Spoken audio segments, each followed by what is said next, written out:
I'm Tim Malloy with the Palm Beach Civic Association, and this is Palm Beach TV, your island's newscast. We'd like to acknowledge and thank the Fortin Foundation of Florida for supporting our newscast. And now, Palm Beach TV. We often use the expression membership matters when talking about joining the Palm Beach Civic Association. Well, last Monday at the Beach Club, as part of our Global Speakers Series, we think we offered members a pretty good example of the kind of discussion that brings the community together and addresses important issues that affect our island.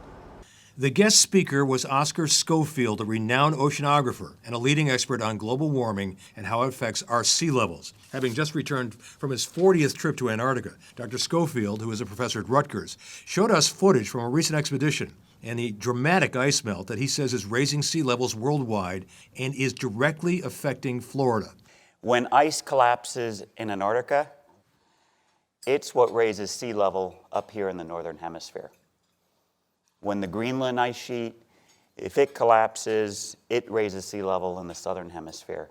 And so the Thwaites ice sheet, which we know will collapse, and it might take a really long time, the estimate is anywhere from 2 to 3 feet of sea level rise. 175 Civic Association members listened intently as Dr. Schofield told both sides of the environmental story, the dire risks posed by global warming, as well as the remedies scientists and oceanographers are using to hold back the rising tide. Are we at an unprecedented sea level ice melt moment in history? In other words, is this 100,000 years ago did this much of Antarctica melt and then rebound? Yeah. So this is cyclical. There's two things going on. There's a cyclical cycle to the planet. And so, the people who say, yeah, the Earth has always changed, that's absolutely correct. Antarctica used to have alligators. It had forests and everything like this. It was also a little bit further to the north. The difference we're seeing now is the rate of the change is much faster than if you look back in geologic history. Dr. Schofield, using Holland as an example, suggested what were once considered off-the-wall concepts may well be applied to save coastal cities. There's all kinds of proposals for New York City. Do you build dikes that close at Sandy Hook up to the city, and protect from waves? I don't know if that can be done.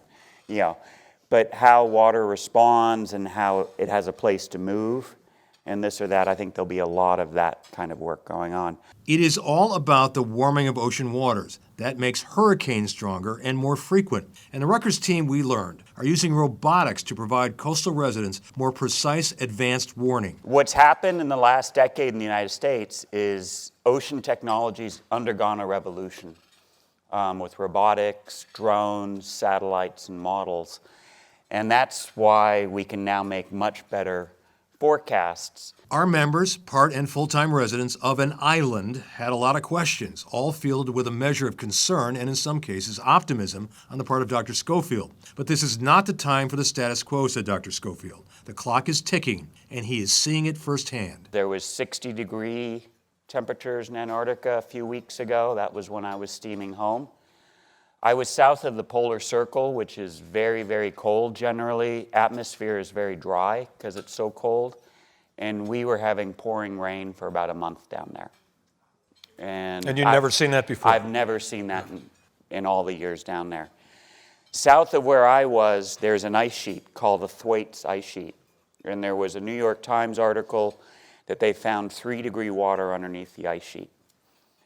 What that means is that ice sheet is going to collapse. Humanity is really smart, and when we have a global problem and we face it together, we usually do really well. And despite all the, histrionics on both sides, I'm still an optimist that I see a lot of things already happening that are going to help mitigate that. I thought he was absolutely fabulous. To have the opportunity to sit in that room as a member of the Civic Association, I really learned things that I didn't know.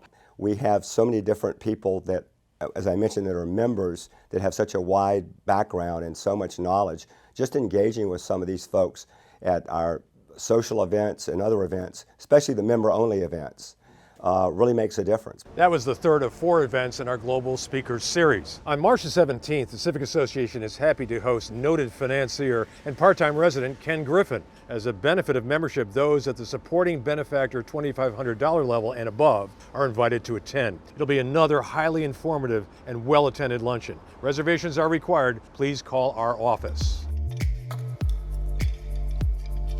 Americans in Palm Beach, no doubt, are keeping a very close eye on the coronavirus and how it develops. The Palm Beach Civic Association is posting all information from the town on our website and will continue to do that. Many of our residents travel north frequently. I went to New York last weekend and got some thoughts from fellow travelers. The international flights landed at Kennedy Airport in New York with no interruption, business as usual in one of the world's busiest airports. The occasional person walking by wearing a mask. There was one subtle reminder there are concerns. Hand sanitizers were sold out at the airport shops. The world's most international city passed a chilly weekend with the virus no doubt part of the conversation, but no visible signs of a looming health risk. New York, of course, is a city that has weathered blackouts and blizzards and flu epidemics, and of course 9/11, so the city does know how to handle calamities when they come its way. No sense of that right here now. The governor, Cuomo, has put aside $40 million for treating victims if that is needed. 1,200 beds have been set up by Mayor de Blasio in local hospitals, city hospitals, if in fact they are needed. The only real sense of concern I heard was from people in the lobby of my hotel who said they were at least happy no more flights from China were landing in New York. For now, those most inconvenienced are international business travelers concerned about being delayed or rerouted, as well as people planning vacations who are wary of being frozen in place by a travel ban. I have a trip scheduled for Europe in May, and I feel comfortable going there for sure. But I work for some very big companies, and one big company in particular, and we're going to have to see whether they want to put me on an airplane to go there. My wife and I are planning a trip to Europe, and we actually started to think about getting trapped. Not on a cruise ship, no way, but just go to a hotel, anywhere in Europe. What if they lock down the hotel? What if they lock down your restaurant? What if they lock down your airport? So for the first time in our lives, we're still planning to go to Ireland. We bought travel insurance, which I guess I would be recommending. Monday morning saw widespread police activity on the island. Another boat ashore had local and federal authorities scrambling throughout Midtown. The boat came ashore before dawn, just south of the beach club, and the people on board, described as drug smugglers, scattered. Airborne units, including drones, were used in the search. It launched a massive search by the Palm Beach police, customs, and immigration officers.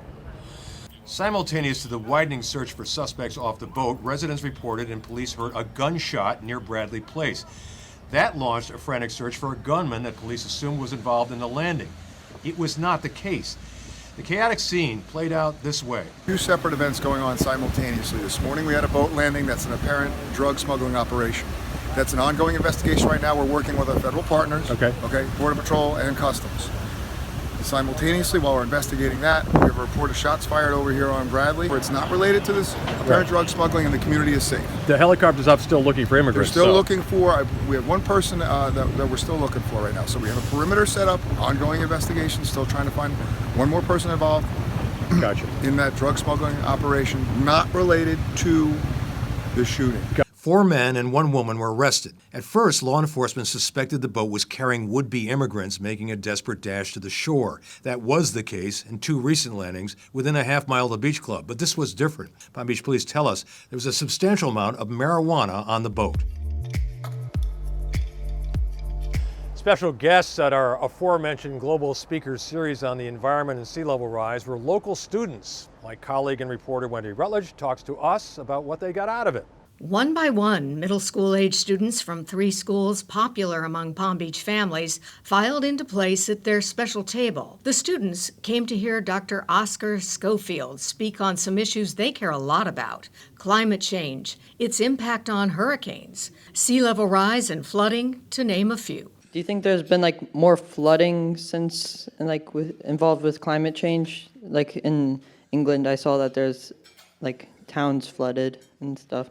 In how many years do you predict that Palm Beach will be underwater? Are you going to hold me to it? Seeing this group of kids gathered together discussing the unifying theme of saving the environment is a far cry from their usual school versus school exchanges in gyms and on sports fields. This is an opportunity for Rosarin Academy, St. Anne's School, and Palm Beach Day to work together. Not only are they concerned about the environmental issues, but this is a legacy that we hand on to them. And as we hand off this legacy, we also hand off this problem to them, so they need to be part of our solution. The idea to unite the three schools in action was born out of this subcommittee of the Civic Association Environmental Committee, focused on community awareness of the need for reusable bags rather than plastic. Down the road, these students at the luncheon and their classmates will become foot soldiers for the cause. An educational assembly focusing on the harm done to the environment by disintegrating plastics is in the works. From there, the students will form action plans to educate both the public at large and, better yet, their parents at home. I think my students teach me more than I teach them during the day. Just sharing the information and just teaching them and living it and their passions, I think it will help, wake some of the parents up. How are people planning to defend from these bigger storms and hurricanes? Clearly bright, the questions from these students displayed intelligence, concern, and some thinking outside of the box. Is the coronavirus because of climate change? No. Youthful energy, creative thinking, and passion for our planet. All qualities on display and soon to be put to use educating the rest of us about why we should always remember our reusable bags. Friday, February 28th was a glorious day in Palm Beach at Bethesda by the Sea for the annual Empty Bowls event, all for the benefit of the Palm Beach County Food Bank. Several of our directors taking part and helping out. You really want to put this on camera? Of course we do. Palm Beach Civic Association President Mary Robison offers words of encouragement to Director Michael Posillo as he busily heats up multiple vats of gourmet soup, while Civic Association Director Warren Belmar volunteers at the Bowls Station, wrapping up selections for patrons. The event is the annual Empty Bowls fundraiser, held at the majestic Bethesda by the Sea Episcopal Church. Proceeds from this event benefit the Palm Beach County Food Bank, which is co-chaired by Prusillo's wife, Deborah. Well, Debbie deserves all the credit because she's been putting all the time in. She's co-chair of Empty Bowls this year, and I'm just the enlisted help back here. Ditto. But you got a couple of Civic Association directors helping out for the Palm Beach County Food Bank for Empty Bowls, which is the big fundraiser for the food bank, put on by Bethesda in this beautiful environment with this beautiful day. And you can tell that we have friends in high places because the weather is magnificent and the turnout is beyond expectations. Celebrity soup servers, including Town Council President Danny Moore, worked away, scooping up delicious hot offerings from 39 local chefs. For $25, donors received soup, a roll, water, and a cookie, along with an artisan-crafted ceramic bowl. With about 300 pre-orders and roughly 700 attendees on site, early estimates were that the food bank would clear about $100,000, money to buy food for the 1 in 6 Palm Beach County families who simply don't have enough food to eat. Now part 4 of our series with the Palm Beach Police and Fire Foundation Academy. Really interesting, our reporter and colleague Wendy Rutledge going along, and this time we talk about the brave rescues they make. Tim, we're back for our second week of instruction with the fire rescue side of this training with the Citizens Academy. And this week we have a lot to go through. We're going to learn about fire extinguishers. We're going to learn about dangerous vehicle extractions. We are also, believe it or not, going to rappel off the side of a building that is 3 stories high. And they tell us that we're going to be perfectly safe. With just a few minutes of class instruction on rappelling and some much-needed reassurance. We will not drop you. We're going to be in control of your descent, so you'll get a real good feeling of what it's like how when we scale down buildings, right, or we do rope rescue or stuff like that. We reassemble out front around the 3-story practice tower. First up, the oldest and most fearless among us, nearly 89-year-old Tommy. There you go.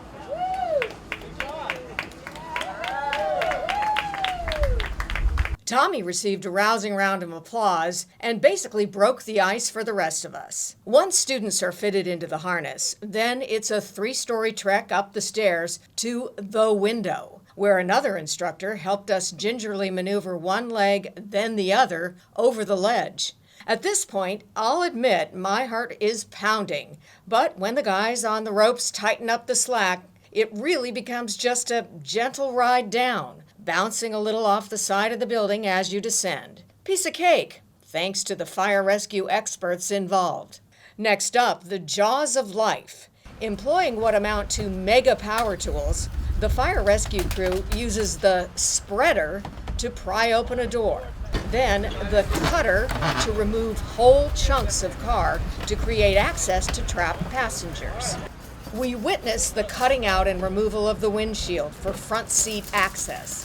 If driver or passenger were pinned under the dashboard, the crew demonstrated how they can simply, powerfully, peel it back to release the victims. We all took a turn with the cutter and came away with a souvenir, a small chunk of old battered Buick. A great afternoon where we got to learn by doing. Lucky us, we're back next week for more. For the Palm Beach Civic Association, I'm Wendy Rutledge reporting. I'm Tim Malloy from the Palm Beach Civic Association, where membership matters. If you are a member, we hope you'll renew. If you are not a member, we would sure like it if you'd join us. Quick reminder, President Trump will be in Palm Beach over the weekend. All the marine and traffic routing and rules will apply. We'll see you next week.